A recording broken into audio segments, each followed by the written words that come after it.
Hello and नमस्ते। मैं हूं संदीप बंसाली। मेरे इस channel that's what I think में आप सबका स्वागत है। आज मैं आप सबको बताने वाला हूं कि मुझे क्या लगता है बिजनेस का क्या होगा लॉकडाउन के बाद। लेकिन पहले जानते हैं कि बिजनेस होता क्या है। हम सब हमारी बेसिक नीड्स यानी हमारी बेसिक जरूरतें जैसे रोटी, कपड़ा, मकान, दवाइयां, पढ़ाई, इलाज, इन सब जरूरतों के लिए पैसे कमाते हैं। जिस कार्य से हम ये पैसे कमाते हैं उसे बिजनेस कहते हैं। बिजनेस कई प्रकार के होते हैं। जब कोई व्यक्ति किसी चीज को बनाता है तो उसे मैन्युफैक्चरिंग कहते हैं। जब कोई व्यक्ति उस मैन्युफैक्चरर से वो चीज लेकर किसी दुकानदार को बेचता है तो उसे होलसेलर कहते हैं। जो दुकानदार होलसेलर से चीजें लेके उपभोक्ताओं को बेचता है यानी कंज्यूमर को बेचता है उसे रिटेलर कहते हैं। होलसेलर और रिटेलर किसी से ये चीज खरीदते हैं और किसी को ये चीज बेचते हैं। इस तरह के बिजनेस को ट्रेडिंग कहते हैं। जिस बिजनेस में सामान की आवक जावक की जाती है यानी सामान को एक जगह से दूसरी जगह पर पहुंचाया जाता है उस बिजनेस को ट्रांसपोर्ट बिजनेस कहते हैं। इन सारे बिजनेसेस में जो लोग काम करते हैं, नौकरी करते हैं, उन्हें हम वर्कर्स कहते हैं। कुछ लोग डॉक्टर्स होते हैं, कुछ वकील, कुछ पेंटर, कुछ कारपेंटर, कुछ कंसल्टेंट्स होते हैं। जो इस प्रकार का काम करते हैं उन्हें प्रोफेशनल्स या सेल्फ एम्प्लॉयड कहा जाता है। अब ये कोरोना क्या है? कोविड-19 नाम का ये विषाणु, ये वायरस सबसे पहले चाइना के वुहान शहर में पाया गया था। ये एक प्रकार का फ्लू है। इससे इंसान को बुखार आता है, खांसी होती है, गले में खराश रहती है और सांस लेने में तकलीफ होती है। यह वायरस इन्फेक्टेड इंसान की थूक और नाक के पानी में मौजूद होता है। जब इन्फेक्टेड इंसान खांसता है या छींकता है तो उसके मुंह नाक से छोटे छोटे पानी के ड्रॉपलेट्स आसपास फैल जाते हैं। जब ये पानी किसी सामान्य इंसान के नाक या मुंह तक पहुंचता है तो वो इन्फेक्टेड हो जाता है। इसके बचाव के लिए इसीलिए हमें एक दूसरे से थोड़ी सी दूरी यानी सोशल डिस्टेंसिंग रखना बहुत जरूरी है। जब भी आप खांसे या छींके तो अपना मुंह ढककर खांसे, अपने हाथ बार बार धोएं, सैनिटाइजर का इस्तेमाल भरपूर करें। और अगर आपकी तबीयत थोड़ी भी खराब है, अगर आपको बुखार है, सर्दी है, खांसी है या आपको सांस लेने में तकलीफ हो रही है तो आप तुरंत डॉक्टर के पास जाइए। अब आते हैं लॉकडाउन पर। कोरोना का फैलाव रोकने के लिए भारत सरकार और सभी राज्यों के सरकारों ने तुरंत ही सारे schools, colleges, auditoriums, malls, gyms बंद करवा दिए। लेकिन जब उन्हें लगा कि इससे भी बात नहीं बनने वाली तब उन्होंने सारी दुकानें, सारे बिजनेसेस, सारे कारखाने, सारे ऑफिसेस सब कुछ बंद करवा दिया। उन्होंने भारत पर लॉकडाउन लगा दिया। जब लॉकडाउन शुरू हुआ था तब भारत में करीबन 1000 कोरोना के पेशेंट्स थे। आज 25 अप्रैल 2020 है और भारत में कोरोना पेशेंट्स की संख्या लगभग 24 से 25 हजार तक पहुंच चुकी है। यह लॉकडाउन अब 3 मई 2020 तक कायम रहेगा ऐसा सरकार कह रही है। लेकिन ये लॉकडाउन खत्म कब होगा ये कोई नहीं कह रहा और मुझे लगता है कि कोई बता भी नहीं सकता। मुझे लगता है जो शहर, जो जिले इस वक्त ग्रीन जोन में है उन्हें शायद 3 मई के आसपास खोल दिया जाए, लेकिन इन्हें आइसोलेशन में खोला जाएगा। आइसोलेशन का मतलब है कि इन शहरों से, इन जिलों से न किसी को बाहर जाने दिया जाएगा, न किसी को अंदर आने दिया जाएगा। जो शहर इस वक्त ऑरेंज जोन में है उन्हें शायद 15-20 दिन या महीने भर के लिए और लॉकडाउन में रहना पड़े। वो तब तक लॉकडाउन में रहेंगे जब तक वहां पर एक 2 हफ्ते के पीरियड तक, एक 14 दिनों के पीरियड तक कोई भी कोरोना का केस बढ़ता नहीं है। एक बार इन ऑरेंज जोन वाले शहरों में 14 दिनों तक जब कोई भी कोरोना का पेशेंट नहीं मिलेगा तो उन्हें ग्रीन जोन में कन्वर्ट किया जाएगा और उन्हें भी खोल दिया जाएगा। लेकिन जो शहर, जो जिले इस वक्त रेड जोन में हैं, मुझे नहीं लगता कि वो मई या जून तक खोल सकते हैं। उन्हें थोड़ा ज्यादा इंतजार करना पड़ेगा। ये रेड जोन वाले शहर, ये जिले हैं कौन से? ये हैं वो शहर जिनमें इंटरनेशनल एयरपोर्ट्स हैं। ये शहर हैं बॉम्बे, दिल्ली, बैंगलोर, नागपुर, पुणे। ये वो शहर हैं जो इस देश के बिजनेस हब्स हैं। ये वो शहर हैं जहां सबसे ज्यादा बिजनेस होता है। इस लॉकडाउन का सभी तरह के बिजनेसेस पर बहुत बड़ा असर होगा, लेकिन सबसे बड़ा असर होगा वो है कंज्यूमर की साइकोलॉजी पर, यानी उपभोक्ता की सोच पर। लॉकडाउन की वजह से हम सभी बहुत डरे हुए हैं। इसका कारण है कि हमने ऐसी परिस्थितियों का कभी अनुभव नहीं किया है। मेरे पापा, जिनका जन्म 1955 का है, मुझे कल कह रहे थे कि उन्होंने अपनी जिंदगी में कभी ऐसी सिचुएशन नहीं देखी है, ना ही पाकिस्तान चाइना वॉर के समय और ना ही नेशनल इमरजेंसी के समय। ये परिस्थितियां हमारे लिए नई हैं, हमें इनका कोई अनुभव नहीं है और इसीलिए हम सब डरे हुए हैं। क्या लॉकडाउन के बाद कोई इंसान फिजूल खर्च करेगा? नहीं। मैंने मेरे पिछले टॉक में 2 कॉन्सेप्ट्स बताए थे, नीड और वांट। नीड होती है जरूरत और वांट होती है इच्छा या चाहत। मुझे लगता है लॉकडाउन के बाद हर इंसान अपनी नीड, अपनी जरूरतों पर खर्च करेगा और वो अपनी चाहतों पर, अपने वांट पर खर्च करना बंद कर देगा। मुझे लगता है कि लॉकडाउन के बाद हम सभी सिर्फ अपनी जरूरत की चीजों पर ही खर्च करेंगे। बेफिजूल की खर्ची, एंटरटेनमेंट के लिए खर्चा बंद हो जाएगा या कम हो जाएगा। तो ये बड़ी बड़ी पार्टीज, बर्थडे पार्टीज, बड़ी शादियां, मॉल्स, पिक्चरें, होटलिंग, टूरिज्म, ये सब कम हो जाएगा। लॉकडाउन के बाद ये सारे लग्जरी प्रोडक्ट्स जैसे लग्जरी गाड़ियां, लग्जरी वॉचेस, महंगे महंगे घर, ये सब बिकना कम हो जाएंगे।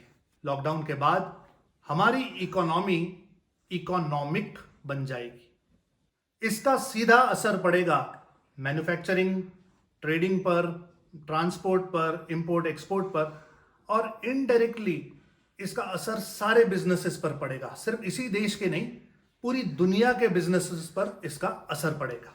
आइए अब सोचते हैं कि जो असर बिजनेस पर होने वाला है, इस असर से हम बचे कैसे हम अपने बिजनेस को नुकसान से बचाएं, कैसे हम अपने बिजनेस को जिंदा रख सकते हैं। किसी भी बिजनेस में पैसा आता है सेल्स से।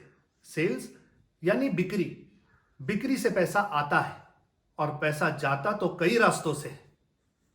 ये रास्ते हैं जैसे परचेस, जिसे हम खरीदी कहते हैं, खर्चे जो हमारे बिजनेस के लिए बहुत ही जरूरी होते हैं, टैक्सेस, डेप्रिसिएशन और बहुत कुछ। इनमें से कुछ चीजों पर हमारा कंट्रोल है और कुछ चीजों पर हमारा कंट्रोल बिल्कुल नहीं है। जैसे सेल के लिए परचेस तो करनी ही पड़ेगी। अगर आप बिक्री चाहते हैं तो बिना खरीदी के वो हो नहीं सकता। बिक्री होगी तो बिक्री के ऊपर के जो टैक्सेस हैं जैसे जीएसटी है, वो तो भरना ही पड़ेगा। इनकम होगी तो टैक्स देना पड़ेगा। लेकिन इनकम होगी तो इनकम, मुनाफा, ये मेरा सबसे पसंदीदा शब्द है, मुनाफा, प्रॉफिट। लॉकडाउन के बाद प्रॉफिट में रहने के लिए सबसे जरूरी है हमें हमारे खर्चे कंट्रोल करना। बिजनेस के लिए आवश्यक खर्चे कौन से हैं? सबसे पहला खर्च है किराया। किराया यानी रेंट। जो जगह, जो दुकान, जो फैक्ट्री, जो फैसिलिटीज, जो इक्विपमेंट हम बिजनेस के लिए इस्तेमाल करते हैं, उनका किराया। इस वक्त का वो सवाल जो हम सबके मन में है, इस लॉकडाउन के पीरियड का किराया क्या हमें देना चाहिए?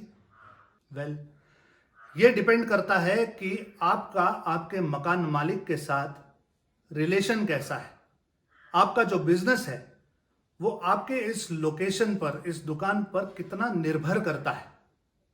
बेसिकली आप कितने बेबस हैं, आप कितने मजबूर हैं, और आपका मकान मालिक कितना होशियार है, कितना समझदार है। आपका मकान मालिक आपके साथ कोऑपरेट करेगा या नहीं करेगा, इसका अनुमान लगाने के लिए थोड़ा सा उसके बारे में सोचिए, उसकी साइकोलॉजी को समझिए। सोचने की कोशिश कीजिए कि आपका मकान मालिक इस किराए से होने वाली आमदनी पर कितना निर्भर है। सीधे शब्दों में अगर मैं कहूं तो अगर ये लॉकडाउन 15-20 दिन या महीने, 1.5 महीने का होता तो मैं इसमें से कोई ना कोई रास्ता निकालता। या तो पूरा किराया दे देता या बात करके कहीं 50-60% पे इसे सेटल कर देता, ताकि मकान मालिक भी खुश रहे और मेरा भी काम चलता रहे। लेकिन अगर ये लॉकडाउन 2, 3, 4 या 5 महीने तक चला तो मुझे नहीं लगता कोई बिजनेसमैन किराया दे पाएगा। बेसिकली अगर मैं मोटा मोटी बात कहूं तो किराया हमारे बिजनेस के टर्नओवर का करीबन 3% का हिस्सा रखता है, 3%। अगर हमारी दुकान, हमारी फैक्ट्री 3 या 4 महीने बंद रहेगी तो हमारे नेट प्रॉफिट में से सीधा सीधा 1% डिडक्ट हो जाएगा। हमारा नेट प्रॉफिट होता ही 4 या 5% है, उसमें से 1% कम हो जाएगा। और ये तो लॉकडाउन के पीरियड की बात है। लॉकडाउन के बाद क्या होगा? लॉकडाउन के बाद के किराए का हम क्या करेंगे? अब ये प्रोपोर्शनेट मॉडल क्या है? प्रोपोर्शन यानी अगर हमारा बिजनेस लॉकडाउन से पहले 100% चल रहा था और लॉकडाउन के बाद वो 70% पर आ जाता है, तो हमें रेंट 70% ही देना चाहिए। देखिए, लॉकडाउन के बाद बहुत सारी चीजें बदलने वाली हैं। हम सबके टर्नओवर्स हो सकता है कि थोड़ा कम हो जाए, लेकिन जैसे टर्नओवर कम होगा, अगर उसी हिसाब से हम सारे खर्चे कम नहीं करेंगे तो हम नुकसान करेंगे। दूसरा सबसे जरूरी खर्च होता है सैलरी, यानी तनख्वाह, वेतन। सैलरी हमारे बिजनेस के टर्नओवर का 6% कंपोनेंट होता है, यानी 6%, यानी किराए से दुगना। अब जब हम किराया ही नहीं दे पाएंगे तो हम वेतन कहां से देंगे? हम ये सैलरीज कैसे देंगे? लेकिन यहां पर थोड़ा सोचना जरूरी है। हम जो किराया देते हैं ये हम अपने मकान मालिक को देते हैं। अक्सर ये जो मकान मालिक होते हैं ये धनवान होते हैं, इनके पास बहुत सारी संपत्ति होती है और इस किराए से होने वाली इनकम पर वो पूरी तरह डिपेंडेंट नहीं होते। लेकिन हमारे वर्कर्स, हमारे एम्प्लॉयज, जो लोग हमारे पास काम करते हैं, वो अपनी तनख्वाह पर पूरी तरह निर्भर होते हैं। हम सब इंसान हैं, हम सब में इंसानियत है, लेकिन हम बिजनेसमैन की कुछ मजबूरियां भी होती हैं। हम चाहते हैं कि हम हमारे सारे एम्प्लॉयज को सैलरीज दें, लेकिन शायद हम दे नहीं पाएंगे। और इस सिचुएशन में से हम बाहर कैसे आए? इसमें से क्या रास्ता निकाले? अब इस सैलरी के प्रॉब्लम में से हम बाहर कैसे आए? इसका निवारण कैसे करें? इसका सॉल्यूशन ढूंढने के लिए जरूरी है कि हम ये समझें कि हमारे जो कर्मचारी हैं, हमारे जो एम्प्लॉयज हैं, वो इस सैलरी का, इस वेतन का करते क्या है। मेरा ऐसा अंदाजा है कि हर एम्प्लॉय अपनी सैलरी का 30 से 35% हिस्सा अपनी जरूरतों पे खर्च करता है। 40 से 50% हिस्सा वो अपनी किस्तों पर या बैंक के ईएमआईस पर खर्च करता है और 5 से 10% हिस्सा वो अपनी चाहतों पर या एंटरटेनमेंट पर खर्च करता है। अब चाहतों पर खर्च करने का तो सवाल ही नहीं उठता। बैंकों ने भी किस्तों के लिए, ईएमआईस के लिए मोराटोरियम पीरियड दिया हुआ है। बचती हैं जरूरतें। मुझे ऐसा लगता है कि इस लॉकडाउन पीरियड के दौरान हमें हमारे कर्मचारियों को, हमारे एम्प्लॉयज को कम से कम उनकी ज़रूरतें पूरी हों इतनी सैलरी देनी ही चाहिए। यानी उनकी सैलरी का 30 से 35% हिस्सा हमें उन्हें हर महीने देना चाहिए। बिजनेस खुलने के बाद, लॉकडाउन के बाद, बिजनेस की स्थिति देखकर हम ये डिसाइड कर सकते हैं कि हम इस सैलरी को कहाँ एडजस्ट करेंगे। उनके बोनस में एडजस्ट करेंगे या उनके कमीशन में एडजस्ट करेंगे या उसे एडवांस की तरह ट्रीट करेंगे। ये हम बाद में डिसाइड कर सकते हैं, लेकिन इस समय हमारे वर्कर्स, हमारे एम्प्लॉयज को हमारी ज़रूरत है। और अगर हमारे पास कैश फ्लो है, अगर हमारे पास बैलेंस है, तो हमें हमारे एम्प्लॉयज को सपोर्ट करना ही चाहिए। अगला महत्वपूर्ण सवाल है कि लॉकडाउन के बाद सैलरीज कम करने के लिए क्या हमें सारे एम्प्लॉयज को काम पे रखना चाहिए या कुछ एम्प्लॉयज को कम करना चाहिए। देखिए, मुझे लगता है कि ये जो कोरोना का सिचुएशन था ये पूरे वर्ल्ड के लिए था। इसमें से हम सब पीड़ित हैं और हमें इंसानियत को नहीं छोड़ना चाहिए। मुझे लगता है कि लॉकडाउन के बाद हमें सारे एम्प्लॉयज़ को काम पर रखना चाहिए, लेकिन हमें हमारी सैलरीज, हमारे खर्चे भी कम करने हैं। इसलिए हमें सैलरीज में भी प्रोपोर्शनेट मॉडल पर शिफ्ट होना चाहिए। जैसे मैंने किराए के लिए कहा था कि लॉकडाउन के बाद अगर हमारा बिजनेस कुछ प्रतिशत 10, 20, 30% कम होता है तो हमें सभी की सैलरीज उसी तरह से एडजस्ट करनी चाहिए। ये एक बहुत डिफिकल्ट टाइम है, हमें हमारे एम्प्लॉयज़ का हाथ नहीं छोड़ना चाहिए। कुछ एम्प्लॉयज़ को हम निकाल दें, इससे बेहतर है कि हम सभी एम्प्लॉयज़ को थोड़ी सी कम तनख्वाह दें।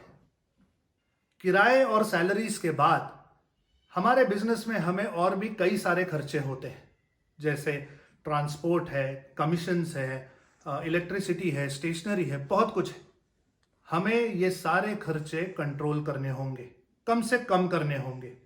ये सारे खर्चे बहुत सोच समझ कर करने होंगे। लॉकडाउन के बाद मेरा सुझाव है कि किसी भी तरह का एक्सपेंशन, रेन्यूएशन, ऐसी कोई चीज ना करें जहां पर हम हमारा कैपिटल खर्च करने वाले हैं। और अगर हम ये एक्सपेंशन, ये रेन्यूएशन कोई लोन निकाल कर करने वाले हैं तो मेरा सजेशन है कि ये बिल्कुल ना करें, ये बहुत डेंजरस है। एक और जरूरी बात, लॉकडाउन के बाद हमें हमारे बिजनेस के सेल्स यानी बिक्री को बढ़ाना या संभालना बहुत जरूरी है, लेकिन ये करने के लिए कृपया आप अपने मार्जिन्स कम मत कीजिए। लॉकडाउन के बाद हमें हमारे मार्जिन्स बहुत संभालने चाहिए। सिर्फ मार्जिन कम करने से सेल नहीं बढ़ेगा, और अगर बढ़ भी जाता है तो उसका कोई उपयोग नहीं होगा। हमें हमारे डेड स्टॉक पर भी बहुत ध्यान देना होगा। थोड़ा बहुत कम ज्यादा करके डेड स्टॉक को बेच देना होगा ताकि हमारा कैपिटल फ्री हो जाए। इस समय हमारे हाथ में पैसे होना, कैपिटल फ्री होना सबसे जरूरी है। और अगर आपके बिजनेस में आपका कैपिटल नहीं है, यानी आप अपना बिजनेस केवल बाजार के, मार्केट के पैसों पर करते हैं या लोन लेकर करते हैं जिसका आप ब्याज चुकाते हैं, तो लॉकडाउन के बाद बिजनेस बहुत संभाल कर कीजिए। ये समय बहुत कठिन रहने वाला है। कोरोना के बाद बहुत कुछ बदलने वाला है, परिस्थितियां बिल्कुल अलग होंगी। इसीलिए हमें भी बदलना होगा। हमें हमारे बिजनेस करने के तरीके को बदलना होगा, हमें हमारी समझ को बदलना होगा। मेरे गुरुजी हमेशा मुझसे कहते थे, Sandy, handle all situations carefully and cheerfully. मतलब सारी परिस्थितियों का सामना ध्यानपूर्वक और प्रसन्न रहकर करो। मैं भी आपसे यही कहूंगा, चीजें बदलने वाली हैं, लेकिन ये बदल हर किसी के लिए होने वाला है। आप अकेले नहीं हैं, हम सब इसमें से निकलने वाले हैं। ध्यान रखें, खुश रहें। ये सब मेरे विचार हैं, मुझे ऐसा लगता है। मैं जानना चाहता हूं आपको कैसा लगता है। अगर मेरी ये बातें आपको पसंद आई हों तो मेरे इस चैनल को सब्सक्राइब कीजिए, इस वीडियो को लाइक कीजिए और हाँ, कमेंट जरूर कीजिए।